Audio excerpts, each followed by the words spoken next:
As soon as I saw this question from the Ramban, I knew it was going to be the topic and the content that would make up the weekly Parsha podcast.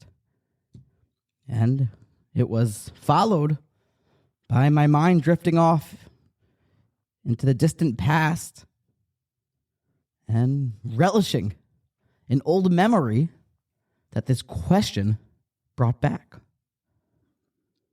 And the memory, I'll tell you before we introduce the question, and then introduce the wildly dangerous explanation of the answer, how the great mirror Mashiach Rabbi Yeruchom Levovitz explains it. And definitely the listener's discretion is advised as to when and how to use this mindset and outlook on what a person is faced with in life. And the memory is as follows. I was a young kid preparing to go to camp. Camp was always an important part of my life because it was a way that I got to intersect with in-towners, in quotation marks. Growing up out of town can be hard to break in to be with the cool kids. Cool by both sides of the definition, meaning mainstream in the regular world, wearing the things that the normal Jewish kids wear, talking the cool talk, but also in the mainstream Torah approach that has a certain exposure and flavor that I really wanted to be a part of, wanted to be exposed to. So camp was an opportunity for that. And you don't really have an opportunity if you're an out-of-towner to break your way in unless you go to camp. And young boys are created in a weird way that if you can put a blown-up piece of leather or pigskin either across the end zone or inside of a nylon net, then they'll become friends with you. So it was my big opportunity to try to become a good ball player, befriend the in-towners, and make my way into the Torah in-towners way of life that I so coveted. But before camp, there was preparation for camp. Packing the bags, 15 t-shirts, 10 pairs of tzitzis. My mother would always make sure that I took a Sharpie to write Brook with an E on the plastic soap bottles, double taping them closed so the soap would never escape, then putting them inside of 2 Ziploc bags for extra security, like Fort Knox. My dad handing me postcards, a pen, stamps, saying, make sure to write a letter. Tell us how camp is going. Let us know how your games are, how the learning is. My mother making sure to pack the rash cream and shower shoes and making me give her my word that I will not, God forbid, heaven forbid, go into the showers without Crocs, lest whoever knows lives on the shower floors of camps come in contact with me, but I always believed that just built character. But all this came back because of my parents asking me to write your old folks. Send a letter, send a postcard, let us know how it's going. I hear my dad's voice echoing, would it kill you to write your old parents a letter from time to time? And this came to head. Thought about it. Pictured this with a smile on my face because it's sort of what the Ramban asks on Yosef HaTzadik. And I quote verse 9 of chapter 42. Vayizkar Yosef es hachalomos asher cholam lahem, and Joseph in Parshas Miketz is standing in front of the brothers, throwing them through circles, kind of acting as an antagonist, provoking them, taking some brothers captive. The pasuk clearly is showing us how Yosef was trying to make the dreams come true. He's kind of building up the narrative until a climactic climax. But the Ramban has a question on Yosef. Eich ze asa Yosef, l'tzar es aviv, l'ha'amido yamim rabim, b'sichol or b'sichol, there's no vowels here, so I'm not sure how to read it, v'ovel, al Shimon, v'alav, and how could Yosef pain his dad, leave his father mourning and bereft of hope, leave him downtrodden and broken, and not write his father a letter that, hey, I'm okay. The brothers were just fooling around. They made a trick, and they showed you my technicolored coat that you had given me, that woolen tunic dipped in blood, to try to show you that I had been devoured by a wild animal. But now, let me let you know that it was a bumpy road, but now I'm okay. I'm actually kind of a celebrity here in Egypt. P.S. Send new Sepharim. Love you, Yosef. And Ramban actually gets into how the postage, the Amazon Prime of Egypt would have gone. He says, Eich lo shalach kasav echad. How would he not send one written letter, la'aviv, to his dad, lahodia, to inform him, ula nachamo, ki mitzrayim karv l'chevron, kishisha yamim. It's not exactly next day air, next day shipping. It's 6-day journey. V'ilu hayam halach shana, hayaroy ladil, l'kavid aviv. But even still, even if it would have taken a year's journey, it says, Dad, kibbut av aim seems to be in play here. The fifth commandment, that's a big one. How could it be that because Joseph wants his dreams to play out, that he's able to violate kibbut av aim and leave his father in such anguish? Vayima'in lenacham. That Yaakov did not accept any words of that would try to appease him, to try to console him. He would deny it. He was so crushed about all that had happened to Yosef, or what he had thought happened to Yosef. And these words, Ve'ech lo shalach kasav echad la'aviv lahodia lenachamo, brought the memory back. I hear the Ramban asking this question. I hear my dad's voice. Would it kill you to write a letter to your father? Tell us how camp is. How did Yosef have permission to sidestep a mitzvah, to let his dreams reveal themselves? The Ramban's answer, it's cryptic, it's weighty, it's complex and yet simple. And I'll give you the words. Mataratz Ramban. Ramban answers, Ki es hakol asa yafa be'ito.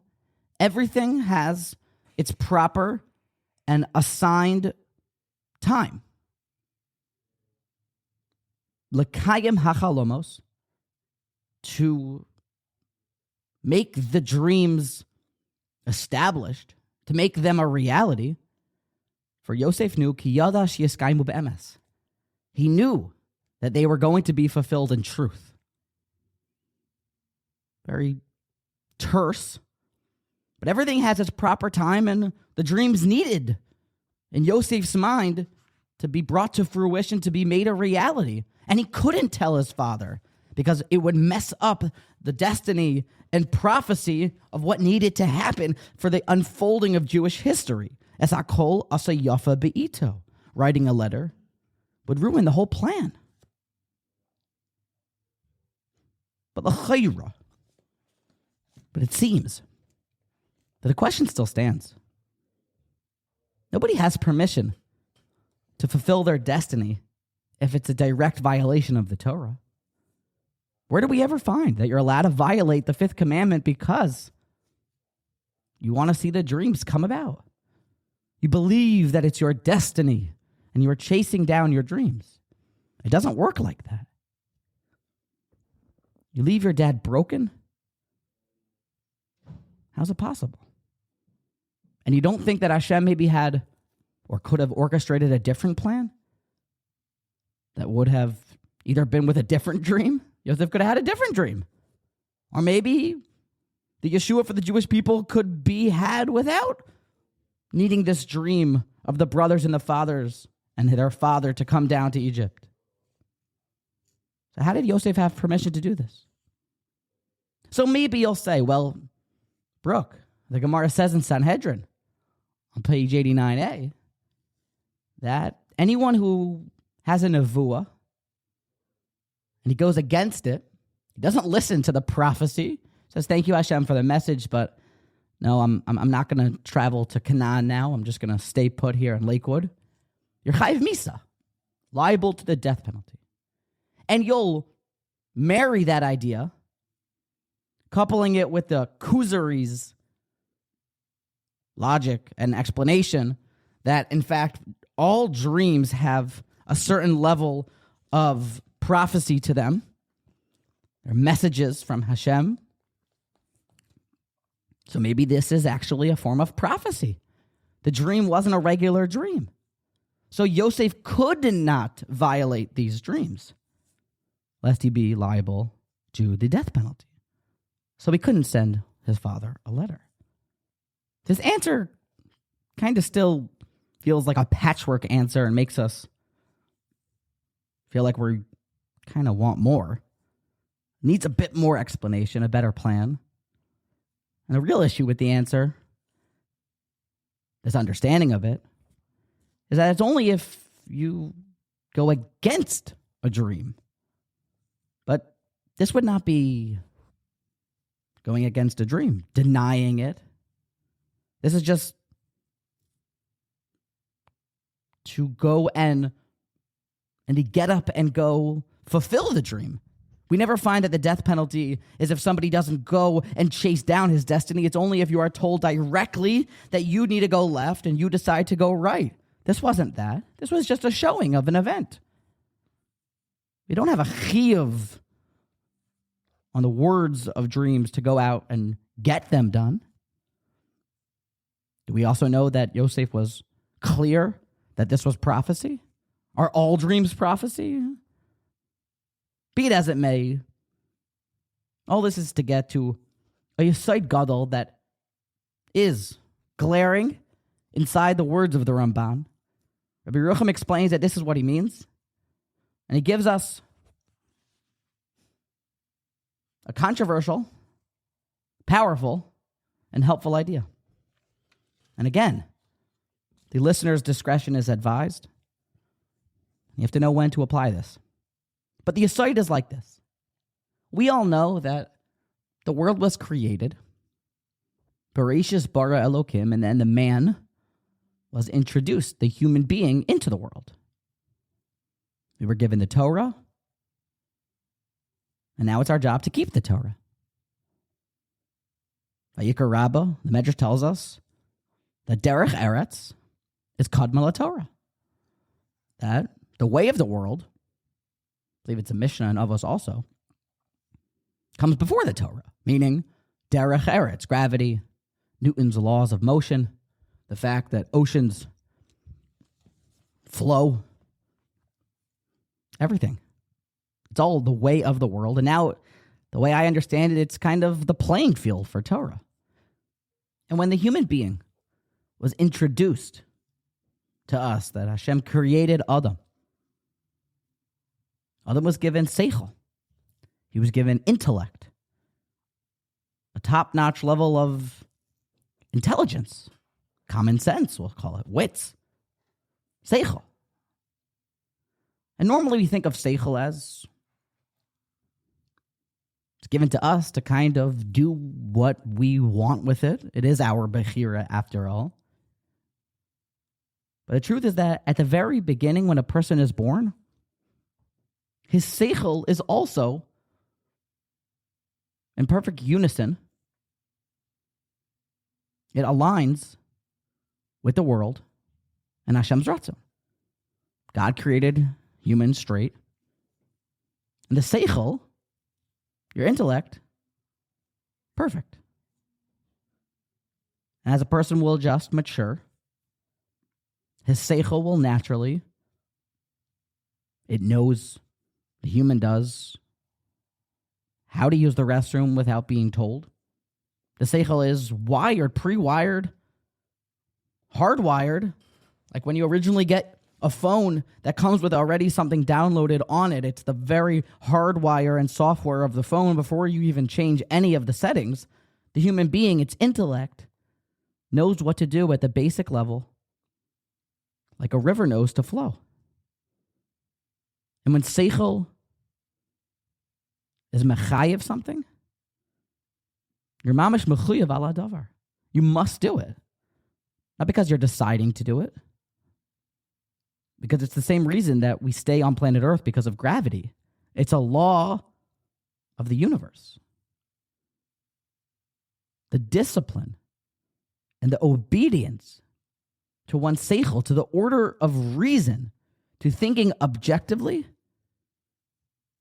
is the aside gadol that is actually part of nature. The pasuk tells us that b'chachma yisad aretz, Hashem used wisdom, his wisdom, and set up the world, fashioned the world. The world was created and built with chachma.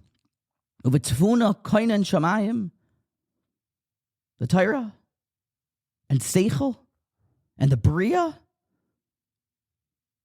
It's all one, perfectly balanced. They're twins. It all flows the same direction. The Avos were able to use intellect and perfect Seychel, their derech eretz, to discover Torah, even before the Torah had been given. With perfect Seychel, perfect intellect, clear-mindedness, objectional thinking, you'll come to the truth. Could you imagine? No matter how much Seychel fire had, that it could make itself not hot, it is what it is. It's a chayk hateva. It's the way the natural laws of the universe work. Could water use intellect to change that it's not going to extinguish fire when they come in contact with each other?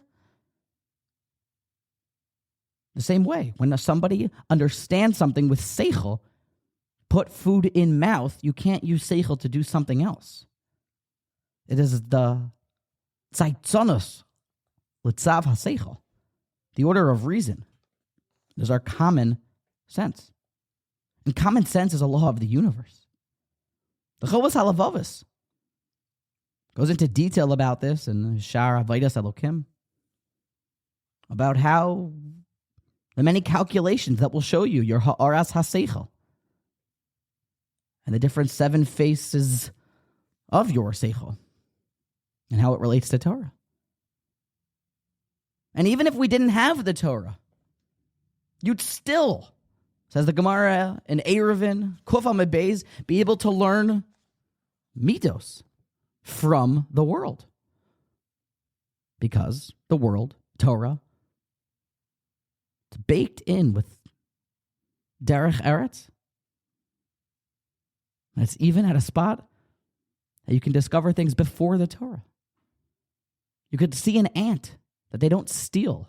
Leich el nimala, go and examine the little minuscule ant. Nimala shows us Gezel Zasar. You could see the issues of promiscuity and how the Yonah, the dove, acts with such purity. And you can watch a cat use the restroom, if you would like to see how tznius we should be. These are ha'aras sichlius. And at this spot, to examine the world with your Seychel, with the order of reason, with your wits, with your brains, It's a law of nature. We don't really know from this very much. The tzaitzonus l'tzav ha-seichel. We kind of decide what to do, when to do it, with ratzon, with our gut feeling, sometimes with frumkeit, with certain decisions, certain connections to things. But common sense, clear thinking, objectional thinking is like gravity. Yosef HaTzadik had perfect common sense. He understood Hakol Yafa, Asa Be'ito. Everything has its proper time. And it was a law of the world that for Jewish history, for life to unfold, the dreams needed to come to fruition because of Derech Eretz, Kadma LaTorah. This is the playing ground of life. I can't violate it. Lo uchal la'avor.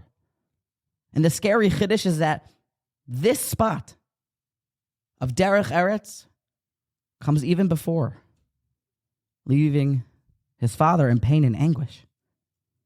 A scary thing, as you probably can understand. And obviously this is only for somebody like Yosef with a last name, righteous, HaTzadik, because he has perfect, developed, worked on common sense. Use your Seychel. Seychel is the idea. Seychel is gravity.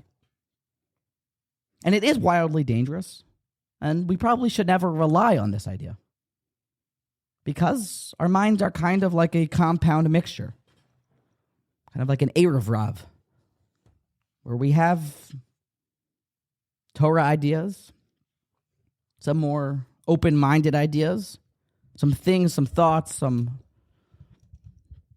kind of irrational thinking. So, needless to say that our common sense isn't in perfect unison with the universe. But the point I wanted to touch on and develop is that Seychel is underappreciated. The human mind is a terrible thing to waste.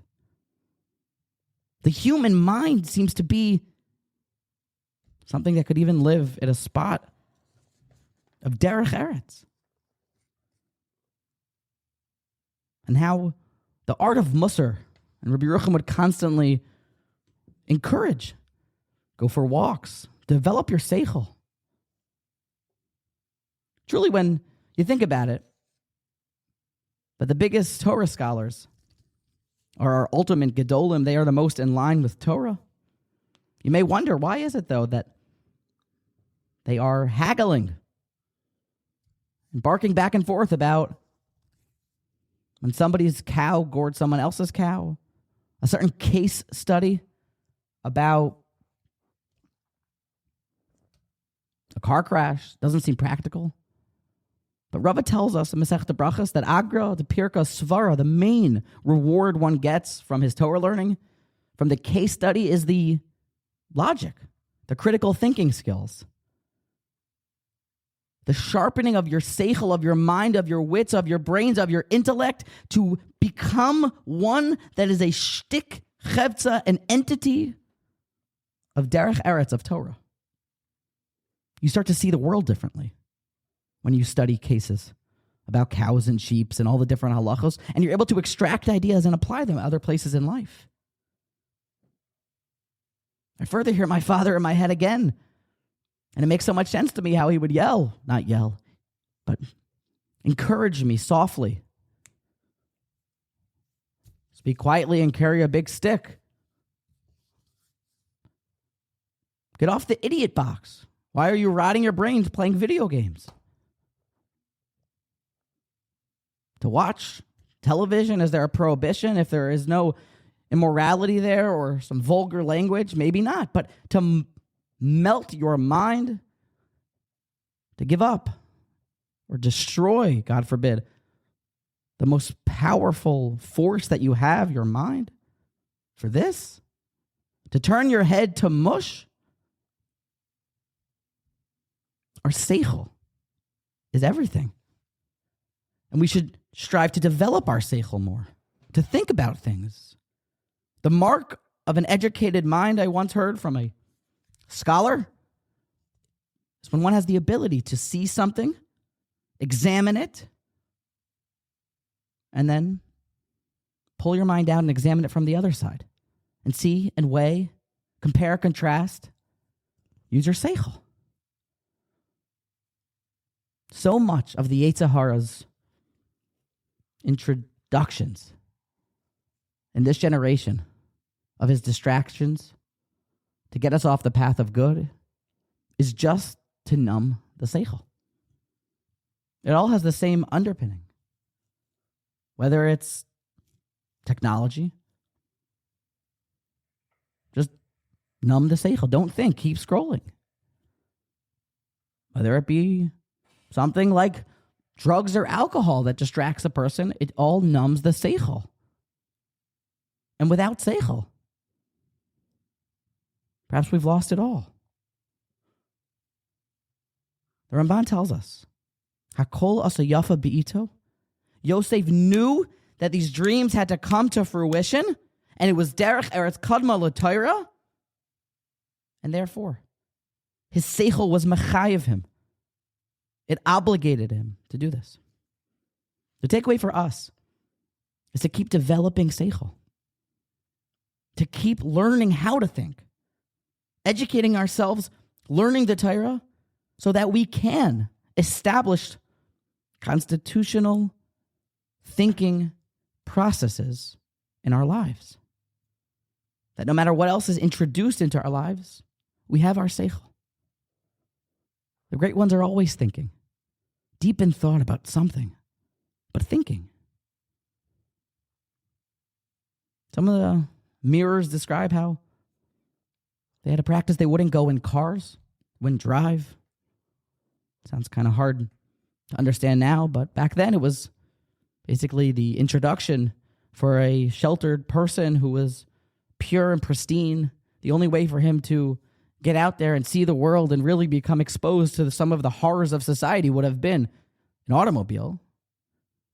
But Levovitz said that wasn't actually what was behind it. The problem was because driving a car would mean you'd have to focus on what's going on and turn left, turn right, but it means that you weren't able to sit and think. It was a lack of Seychel. It's unbelievable. I think the following is not true, but it's cool. It would be cool if it was true. Seychel sounds like Seychel, that it's everything. Seychel, it's everything. I don't know, because everything. Whether or not it adds up in the word of Shin Chaf Lamed, Seychel truly is everything. And if you can align your brain, your Seychel, your common sense with the Torah, it becomes a law of the land, like Newton's laws of motion, because derech eretz kadma l'Torah. So develop your Seychel. Learn to think. Set aside times to think, to ponder creation, to ponder your learning, to think about Hashem, to think about the davening, to just think and use your Seychel. Because Seychel is the ultimate gift and it's what makes us different. So develop your intellect and use your common sense. Use your Seychel.